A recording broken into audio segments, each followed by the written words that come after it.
أعوذ بالله السميع العليم من الشيطان اللعين الرجيم. بسم الله الرحمن الرحيم.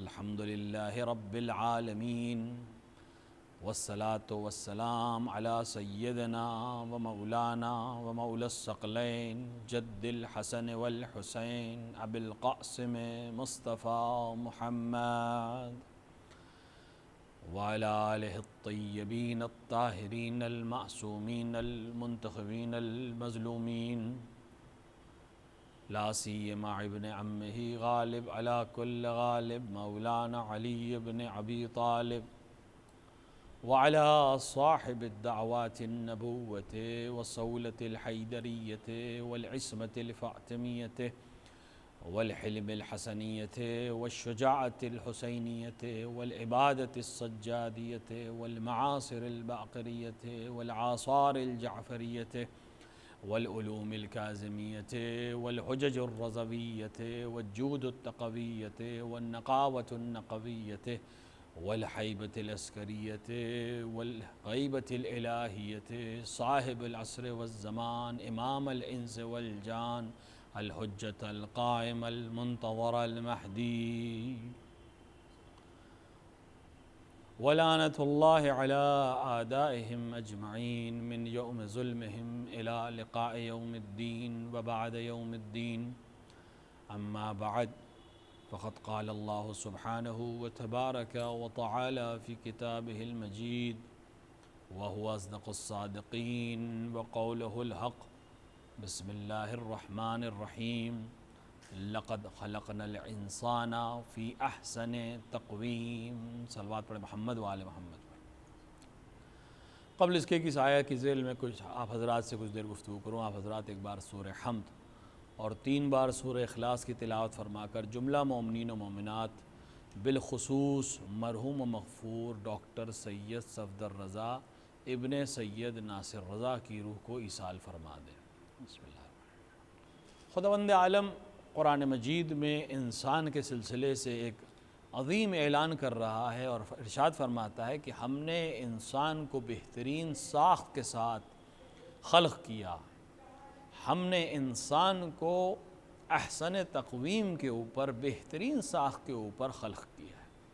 خداوند عالم نے انسان کے سلسلے میں قرآن مجید میں بہت زیادہ گفتگو کی ہے. بے شک قرآن انسان کی ہدایت کے لیے آیا تھا، لہٰذا انسانوں کے سلسلے میں بہت زیادہ گفتگو اس میں کی گئی ہے، اور خداوند عالم نے اپنی بہترین مخلوق انسان کو ہی قرار دیا ہے.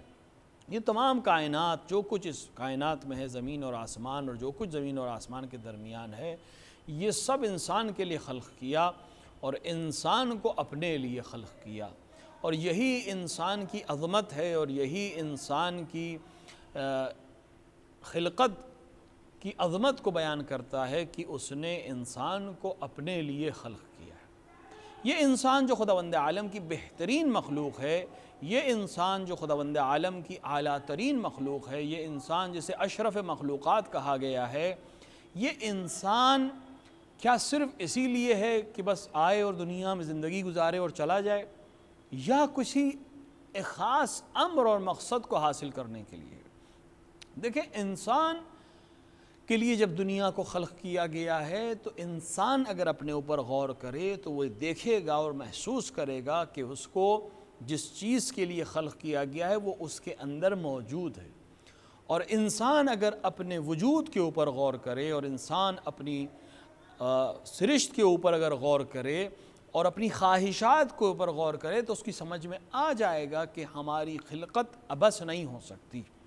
خداوند عالم نے انسان کے اندر جتنی فطری خواہشات رکھی ہیں اس کو تکامل تک پہنچنا ضروری ہے. یہ ہو ہی نہیں سکتا کہ اگر انسان کے اندر کوئی خواہش رکھی گئی ہے تو اس کو تکمیل اور اس کا تکملہ نہ ہو.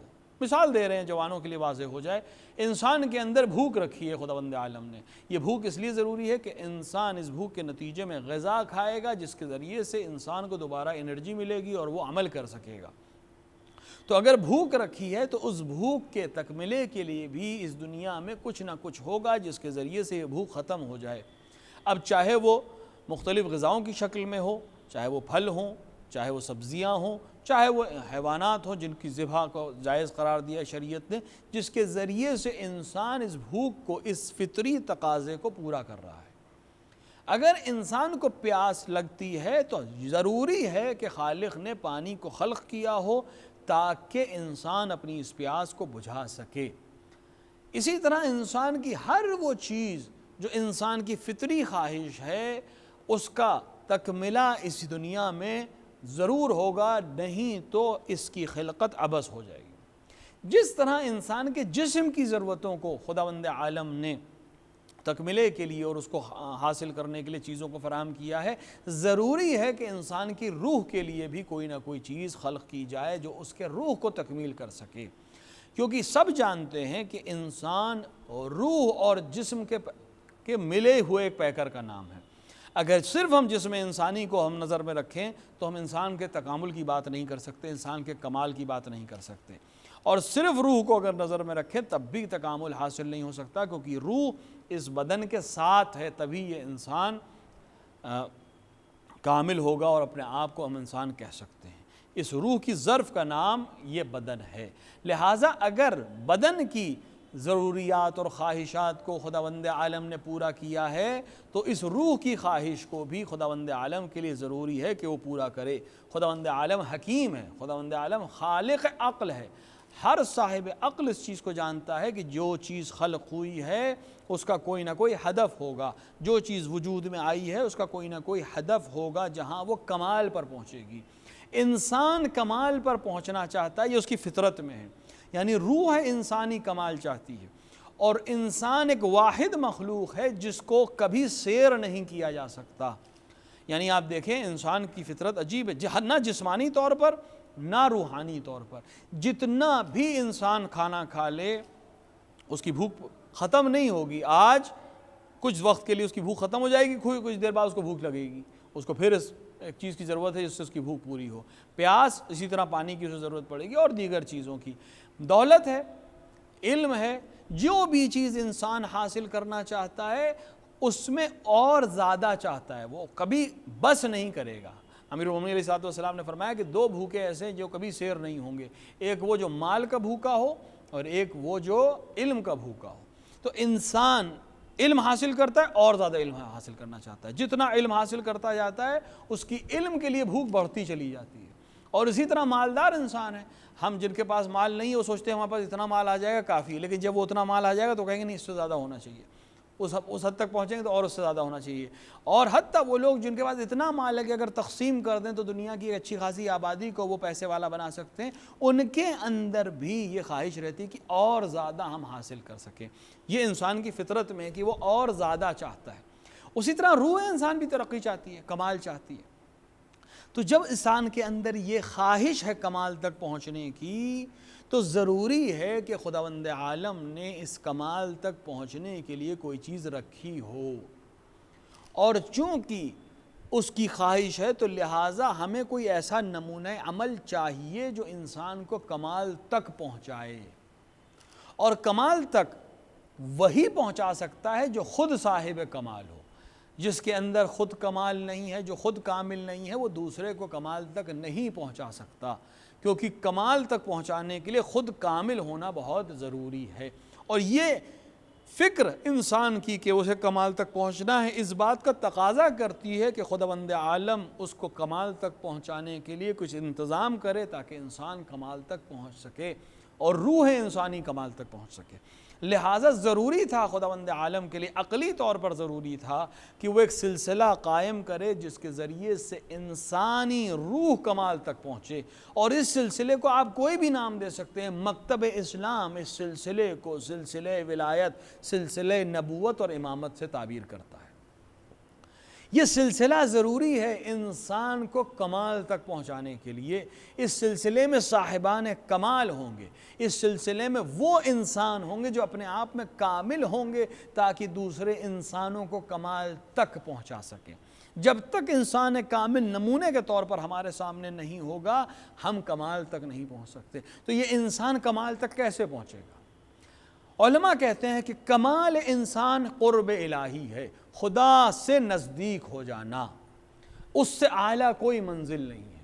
وہی وہ جگہ ہے جہاں انسانی روح کمال تک پہنچے گی، اور کمال الہی تک پہنچنے کے لیے یعنی قرب الہی تک پہنچنے کے لیے ہمیں کسی ایسے کی ضرورت ہے جو قرب الہی کے معنی کو بھی سمجھتا ہو اور قرب الہی کو حاصل بھی کر سکتا ہو۔ اور یہی وہ منزل ہے جہاں ہم رسالت مآب کے قرب کی منزل کو یاد کر سکتے ہیں، کہ جس کو قرآن نے کہا کہ کعبہ و قوسین کی دوری کے علاوہ کوئی چیز بیچ میں معنی نہیں تھی اور حائل نہیں تھی، اور اس منزل پر رسول پہنچ گئے تھے کہ جہاں پر صرف قرب الہی کے علاوہ کوئی اور چیز سمجھی نہیں جا سکتی، نہ سمجھائی جا سکتی، جسے ہم اور آپ معراج کی منزل کہتے ہیں، کمال کی منزل کہتے ہیں، اور جو رسول اکرم صلی اللہ علیہ وآلہ وسلم کے لیے کمال ہے، اور یہ انسانیت کے لیے نمونہ عمل ہے کہ انسان قرب الہی میں کہاں تک پہنچ سکتا ہے۔ اس فرد کو یہ حق حاصل ہے کہ وہ آ کر انسان کو کمال تک پہنچائے، کسی اور کے ذریعے انسان کمال تک نہیں پہنچ سکتا۔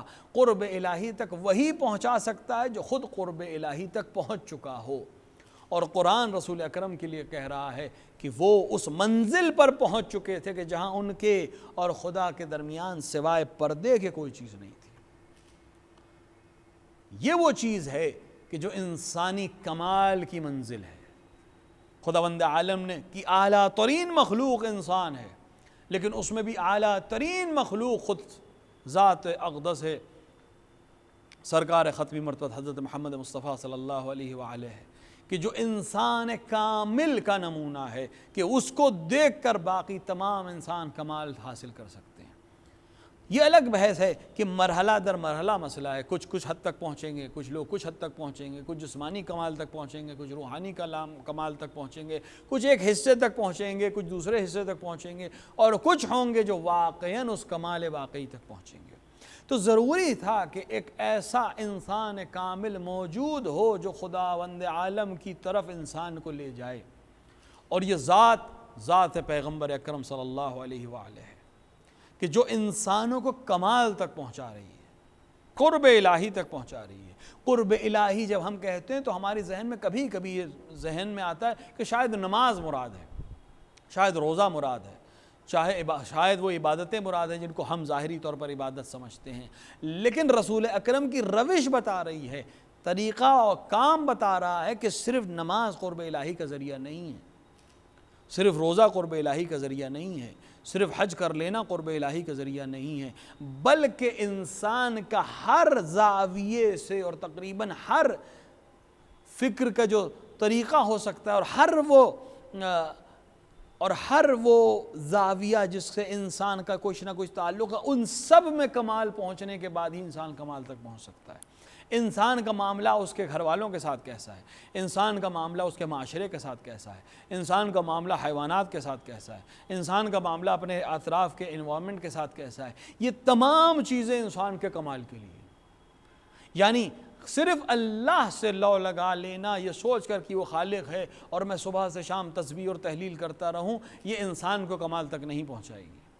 انسان کمال تک تبھی پہنچے گا جب وہ ان تمام چیزوں کے ساتھ اپنے رشتے کو صحیح اور استوار کرے جو خداوند عالم نے اس کے چاروں طرف رکھے ہیں۔ لہٰذا ہم رسول اکرم کو دیکھتے ہیں کہ جو رسول عبادت کرتا ہے، رات بھر جاگتا ہے، وہ لوگوں کی عیادت بھی کرتا ہے، وہ بیمار کی تیمارداری بھی کرتا ہے، وہ یتیم نوازی بھی کرتا ہے، وہ بیواؤں کی سرپرستی بھی کرتا ہے، وہ بچوں کے درمیان بچہ بن کر جا کر بچوں کی تربیت کرتا ہے، وہ جوانوں کے درمیان جا کر حوصلہ افزائی کرتا ہے، وہ بوڑھوں کی مدد کرتا ہے۔ یہ عمل بتا رہا ہے رسول اللہ کا کہ اگر تمہیں کمال تک پہنچنا ہے تو صرف عبادت الہی جسے ہم ظاہری طور پر عبادت سمجھ کر 2 رکعت نماز یا 10 رکعت نماز سمجھتے ہیں کہ یہ قرب الہی کا ذریعہ نہیں، یہ ایک طریقہ ہے اور یہ کامل طریقہ نہیں ہے، کیونکہ اگر ایک انسان نمازی ہے لیکن مخلوق سے غافل ہے خدا کی تو پھر وہ کمال حاصل نہیں کر سکے گا۔ کمال حاصل کرنے کے لیے ضروری ہے کہ انسان تمام ابعاد بشری کو اپنی نظر میں رکھے، جس معاشرے میں رہ رہا ہے اس کو کیا دے رہا ہے اور اس سے کیا حاصل کر رہا ہے۔ جب اس معاشرے سے ہمیں روٹی مل رہی ہے، جب اس معاشرے سے ہمیں نمک مل رہا ہے، کھانے کی چیزیں مل رہی ہیں، تربیت مل رہی ہے، تہذیب مل رہی ہے، ثقافت مل رہی ہے، ہم پلٹ کر کیا دے رہے ہیں، ہمارا اس معاشرے میں کیا رول ہے، اس رول کو صحیح سے پورا کرنا یہ کمال ہے انسان کا۔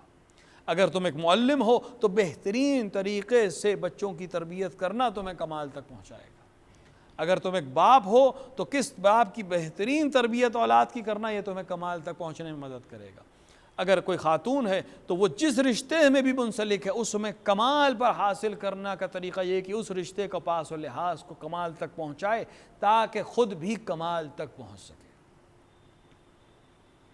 اور پیغمبر اکرم کی عملی زندگی بتا رہی ہے کہ انسان کمال تک تبھی پہنچ سکتا ہے جب وہ ان تمام چیزوں کو بہترین طریقے سے انجام دے۔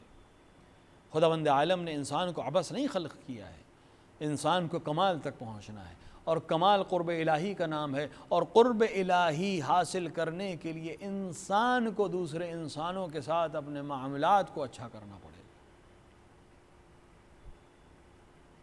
جناب آسیہ کی دعا کہ خدایا مجھے جنت میں اپنے نزدیک ایک گھر بنا کر دے، یہ نزدیکی بتا رہی کہ یہ منزل ہے جس پر وہ پہنچنا چاہتی ہیں، یہ وہ کمال کی منزل ہے جہاں وہ پہنچنا چاہتی ہیں۔ قرآن کے مختلف سوروں میں ہے کہ ہمارے نزدیک جنت میں ہم ان کو دیں گے کہ جنت میں آ کر رہے گی مومن۔ خدا چاہتا ہے ہمارے قرب میں رہے، ہمارے نزدیک رہے۔ ہم سمجھتے ہیں جنت کے باغات جیسے دنیا کے باغات ایسے ہوں گے، نہیں، قرب الہی کا ایک الگ جگہ ہوگی جس کو ہم سمجھ نہیں سکتے، وہ تو ہماری توصیف کے لیے، ہمیں سمجھانے کے لیے دنیا کے باغات سے تشبیہ دے دی گئی ہے، ورنہ قرب الہی کیا ہے یہ صرف وہی بیان کر سکتا ہے جو اس منزل پر پہنچ چکا ہو۔ اس کی جیسی لگے گی جیسے دنیا کی نعمتیں، لیکن ان کا مزہ الگ ہوگا، ان کا طعام الگ ہوگا، ان کا رنگ الگ ہوگا، ان کی مہک الگ ہوگی۔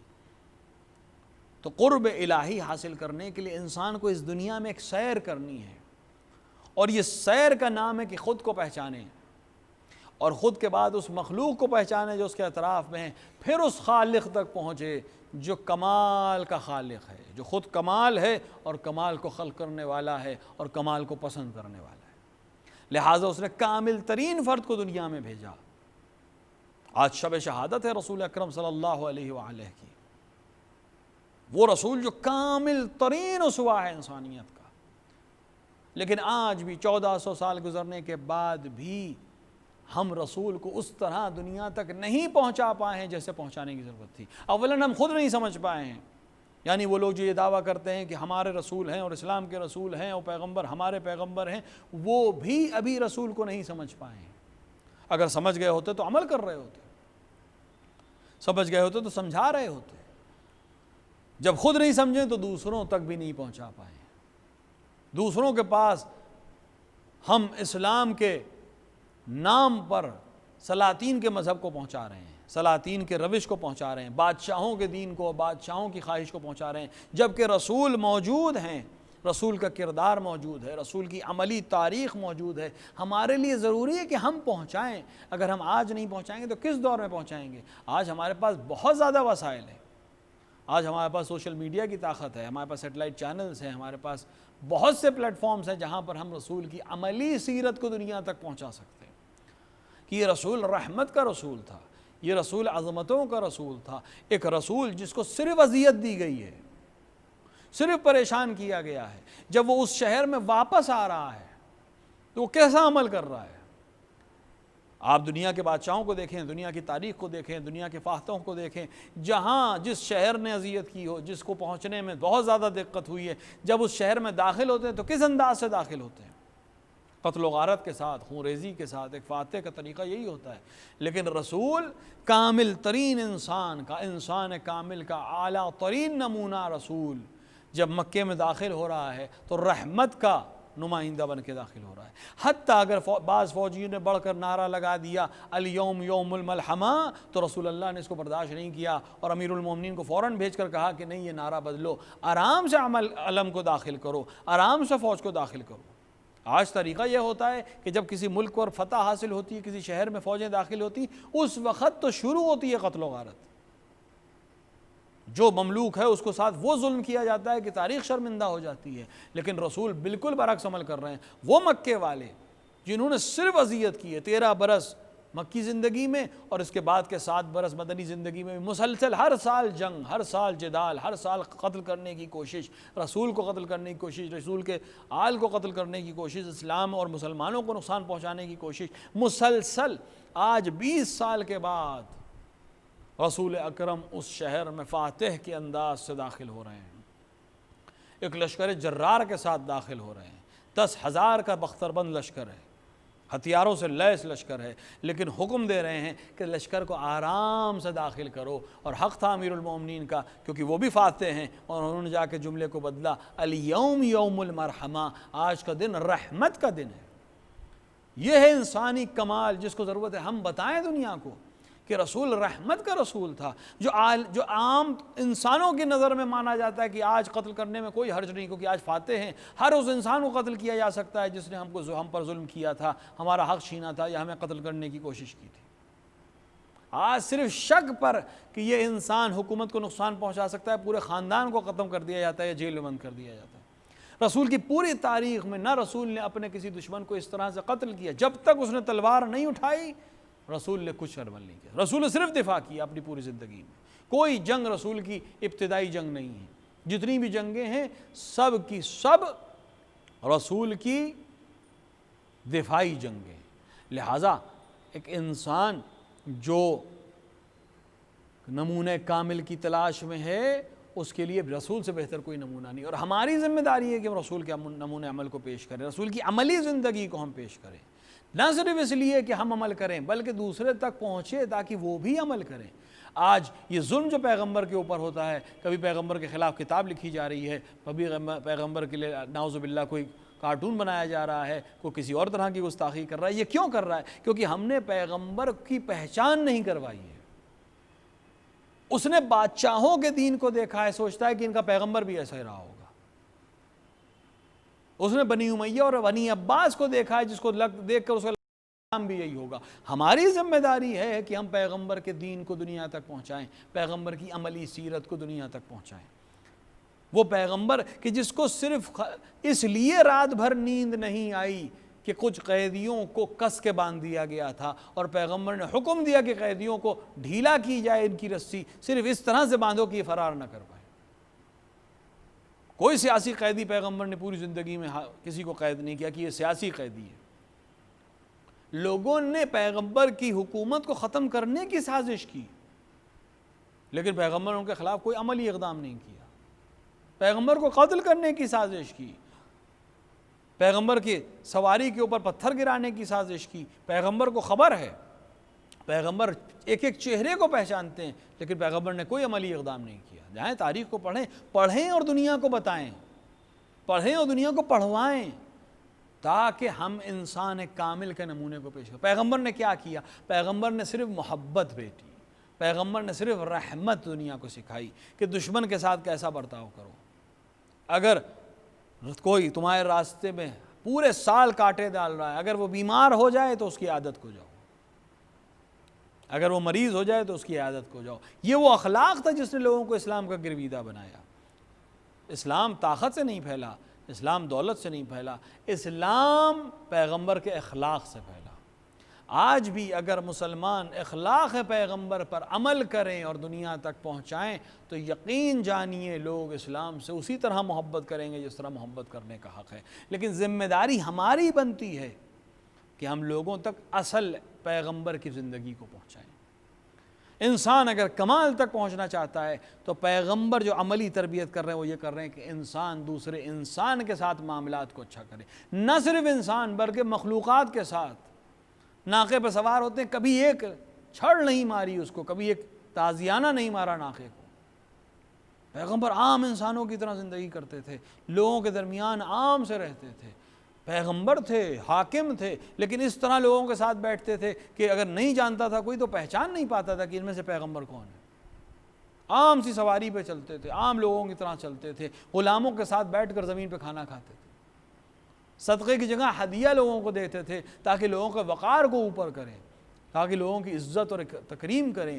یہ عمل ہے، اور جو انسان اس عمل کو انجام دے گا وہ پیغمبر کے نزدیک بھی عزیز ہوگا اور اس راہ تکامل انسانی کو پورا کرنے کے لیے گامزن ہو جائے گا جس کے لیے انسان کو خلق کیا گیا ہے۔ ایک مرحوم و مغفور کی مجلس کی جا رہی ہے، ترحیم کی مجلس، جن کا عملی شیوا یہی تھا جیسا کہ مجھے خبر دی گئی اور بتایا گیا ہے کہ ایک عرصہ اپنی زندگی کا، ایک پورا زمانہ اپنی زندگی کا، ایک بڑا حصہ اپنی زندگی کا صرف امور خیر میں خرچ کیا ہے، لوگوں کی فلاح کے لیے. یہ وہ انسان کامل کی سیر ہے کہ انسان دوسرے انسان کے کتنے کام آ رہا ہے، ایک انسان دوسری مخلوق کے کتنے کام آ رہا ہے. جتنا درجہ اس کا اس میں بڑھتا چلا جائے گا اس کی روح کو ارتقاء ہوتی چلی جائے گی.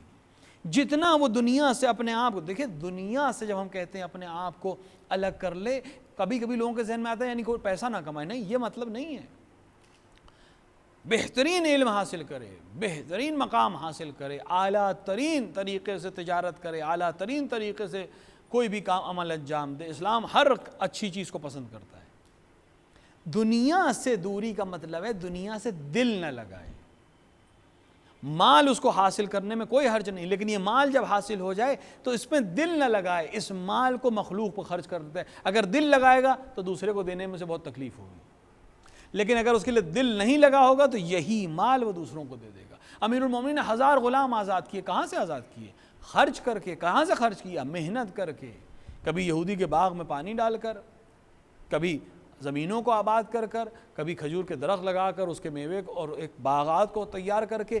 امیر المومنین کا ایک شیوا تھا کہ آپ زمینوں کو آباد کرتے تھے، اور اسلام میں حکم ہے کہ زمین بندگان خدا اللہ کی اور اس کے بندوں کی، جس نے آباد کیا اس کی ملکیت ہے. امیر المومنین زمینوں کو آباد کرتے تھے، باغ لگاتے تھے. اس کے ذریعے سے جو پیسہ حاصل ہوتا تھا اس سے غلام خرید کے آزاد کرتے تھے. اگر دنیا سے دل لگاتے تو یہ مال اپنے اوپر خرچ کرتے ہیں، لیکن چونکہ دنیا سے دل نہیں لگایا، مال حاصل کرنے میں حرج نہیں ہے کوئی. مال حاصل کرنے کا مقصد الہی بنا لیا جائے، مقام حاصل کرنے کا مقصد الہی بنا لیا جائے، علم حاصل کرنے کا مقصد الہی بنا لیا جائے. علم اس لیے نہیں ہے کہ لوگ مجھے اکرام کریں، علم اس لیے ہے کہ میں دوسروں تک علم پہنچاؤں تاکہ وہ بھی کمال تک پہنچ سکیں. مال اس لیے ہے تاکہ میں ان ناداروں تک پہنچاؤں کہ جن کا کچھ حصہ میرے مال میں خداوند عالم نے رکھا ہے. یہ کمال ہے انسان کا اور شرف ہے انسان کا کہ خدا اس کے ذریعے سے اپنی دوسری مخلوق تک پہنچائے. اس کے پاس مخلوق کی کمی نہیں ہے، لہٰذا اگر اس نے کسی کو اپنے لیے منتخب کر لیا تو اس کے لیے فخر ہے. آج جس مرحوم کی مجلس کے لیے ہم جمع ہوئے، اگر اس نے اپنی زندگی میں اس سیر کو انجام دیا ہے تو اس کے نتیجے ہم دیکھ رہے ہیں، اور وہ بھی انشاءاللہ دیکھ رہے ہوں گے کہ اب وہ واقعی منظر سامنے آ رہے ہوں گے. اور انسان اس وقت اطمینان حاصل کرے گا انشاءاللہ کہ جب اس کا مولا اس سے راضی ہو کر کہے کہ ہاں تم نے اس سیر کے اوپر، اس سیر کو طے کرنے کی کوشش کی، اس راہ کو طے کرنے کی کوشش کی کہ جو انسان کامل کی راہ ہے. رسول اکرم کی پوری زندگی اسی طرح سے گزری ہے، اور یہی وجہ ہے کہ رسول کی شہادت پیغمبر کی بیٹی کے لیے کتنی سخت ہے. صرف اس لیے نہیں کہ باپ اس دنیا سے جا رہا ہے، اس لیے کہ انسان کامل اس دنیا سے جا رہا ہے. جو انسانوں کو کمال تک پہنچا سکتا ہے وہ انسان کامل اس دنیا سے جا رہا ہے. جناب زہرہ مرضیہ کا رونا صرف ایک بیٹی کا رونا نہیں ہے، بلکہ ایک امتی کا رونا ہے جو دیکھ رہا ہے کہ انسان کامل اس دنیا سے جا رہا ہے. جس نے دنیا کو کمال تک پہنچایا ہے، جس نے بشریت کو کمال تک پہنچایا ہے، وہ اب میرے سامنے نہیں رہے گا. اور اگر شہزادی سلام اللہ علیہ یہ گریہ نہیں کرتی تو شاید ہمیں اور آپ کو احساس بھی نہیں ہوتا کہ کون سی نعمت چلی گئی. گریہ وہی کرتا ہے جس کو نعمت کی اہمیت کا علم ہو. اسی لیے شہزادی گریہ کر رہی ہیں، شہزادی گریہ کر رہی ہیں کہ یہ پیغمبر کا جانا صرف پیغمبر کا جانا نہیں ہے، تمام کمالات کا دنیا سے جانا ہے. اور ابتدا ہے ان مصائب کی کہ جو صدیوں کا سفر کریں گے. پیغمبر کا جانا ابتدا ہے مصائب کی آل محمد کے لیے. شہزادی عالمہ ہیں، شہزادی دیکھ رہی ہیں کہ کل تک پیغمبر جس دروازے پر آ کر سلام کرتے تھے، پیغمبر کی آنکھ بند ہونے کی دیر ہے، اس دروازے پہ آگ و لکڑی آ جائے گی. کل تک پیغمبر جن ہاتھ کو بلند کرتے تھے، کل اس ہاتھ میں رسن باندھی جائے گی اور بیعت طلب کی جائے گی. پیغمبر جن بچوں کو چومتے تھے، یہ کہا جائے گا کہ آج ہم اس گھر کو جلا دیں گے جس میں یہ بچے ہیں. شہزادی اس پورے دور کو دیکھ رہی ہیں، لہٰذا گریہ کر رہی ہیں اور فرما رہی ہیں صبت علیہ مصائب. یہ مصائب ایک سلسلہ ہے مصائب کا جو شہزادی اپنے علم کی نظر سے دیکھ رہی ہیں کہ پیغمبر کا جانا آل محمد پر مصائب کی ابتدا کا نام ہے، انتہا کا نام نہیں ہے، ابتدا ہے مصائب کی۔ اب اس گھر سے جنازے پہ جنازے اٹھیں گے، اب اس گھر کے دروازے ایک کے بعد ایک جلائے جائیں گے، کبھی میرے گھر کے دروازے کو جلایا جائے گا، کبھی میرے ابن عمر امیر المومنین کے گلے میں رسی ڈالی جائے گی، کبھی میرے بیٹے کو زہر دیا جائے گا، کبھی میرے پہلو پہ دروازہ گرایا جائے گا، اور یہ آگ کبھی کربلا تک پہنچے گی اور میرے خیام ان خیام کو آگ لگائی جائے گی جس میں میرے بیٹے اور ان کے حرم والے ہوں۔ شہزادی اس چیز کو دیکھ رہی تھی، انسان کامل جس نے کمال تک پہنچایا اس کے جانے پہ شہزادی گریہ کر رہی ہیں۔ روایت کہتی ہے کہ پیغمبر جب جاں کنی کے عالم میں تھے تو شہزادی قریب تھی، آپ کا سر مبارک امیر المومنین کی آغوش میں تھا۔ پیغمبر نے کچھ آرام کرنا چاہا، شہزادی تشریف فرما ہے، شہزادی کا گریہ نہیں رک رہا تھا۔